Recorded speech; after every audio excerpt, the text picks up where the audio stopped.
இப்போ நான் வந்து யூகேல இருக்கிற பிரிஸ்டாலில் இருக்கிற ரொம்ப ஃபேமஸான ஒரு பிரிட்ஜ் தான் சஸ்பென்ஷன் பிரிட்ஜ் சொல்லிட்டு.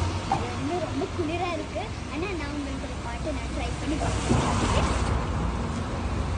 வெள்ளை பூக்கள் உலகம் எங்கும் மலர்கவே,